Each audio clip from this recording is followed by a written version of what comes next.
Hello everybody and welcome to my comic review. I am Rainbow Red Panda and today I am reviewing Superior Spider-Man number 26. So this comic has a few different things going on in it. It has the sort of conclusion of the Battle of the Goblins.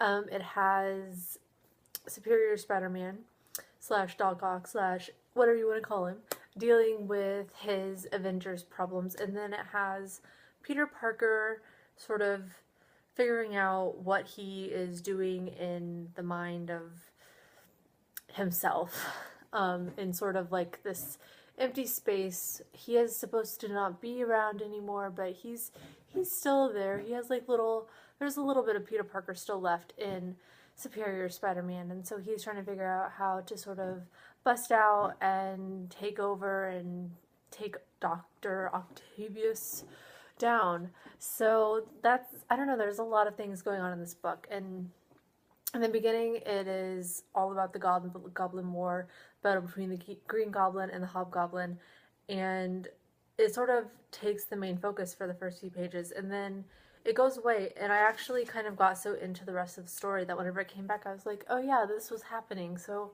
the story does a really good job. There's 3 different things going on, but each thing grabs your attention to the point that whenever it switches focus, it's not awkward or anything. It's different. It's like, oh yeah, there's another part of the story going on.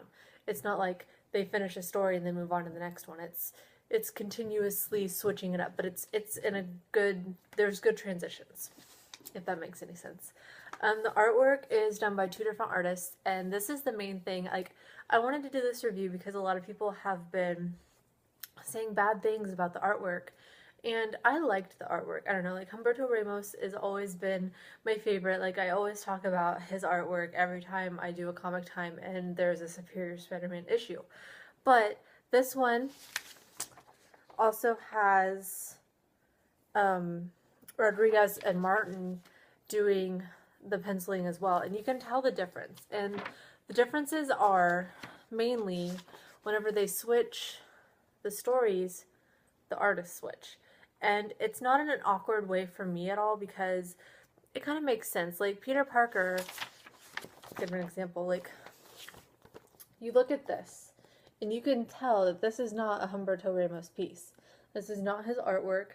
And I kind of wouldn't expect it to be. This is Peter Parker in his state of sort of blankness. This is his mind that's empty, because if you haven't read any of Superior Spider-Man, then I guess spoiler alert, Dr. Octopus has wiped Peter Parker's memories of all of Peter Parker's memories, because he was trying to take over his body and he was getting a little bit too successful. So Doc Ock erased him, and in doing so, you get, the desert of your memory.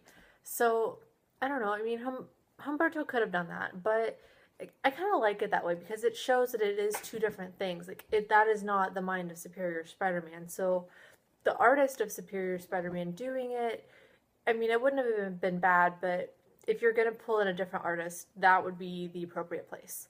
So I liked it. I didn't think that it was out of place. It didn't make things too weird for me at all.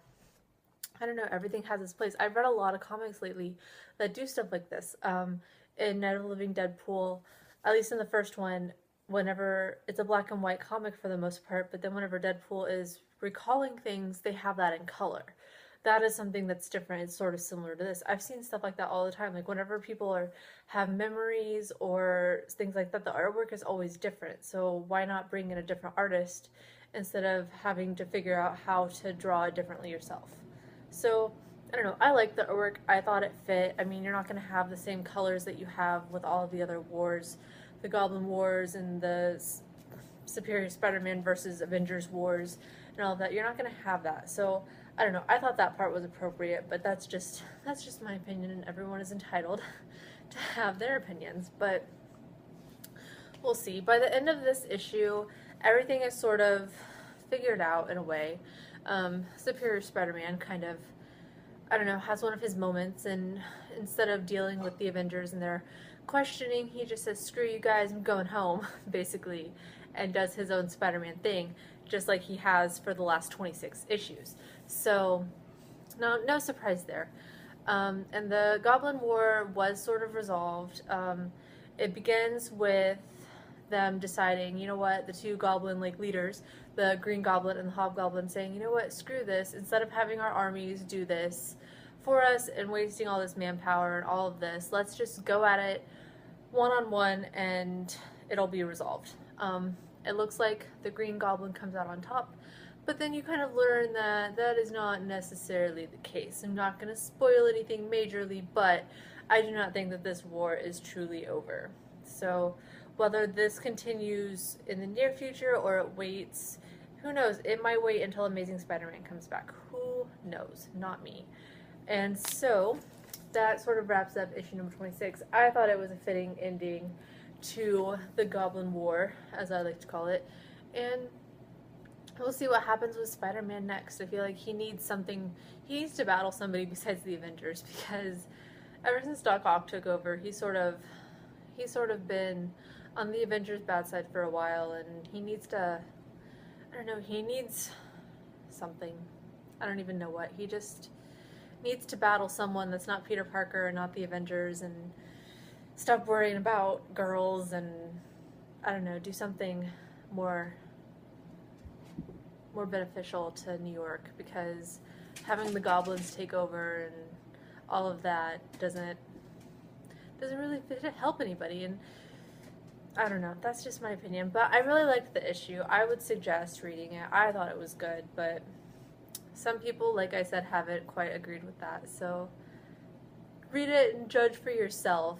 And that's all I have for this review. So I hope you guys liked it, and I hope you guys liked the comic. I don't know, I think that Superior Spider-Man has been a really good series so far, and I'm looking forward to it until it's no more. So that's all I have for this video, and so it is no more. So I will see you guys next time.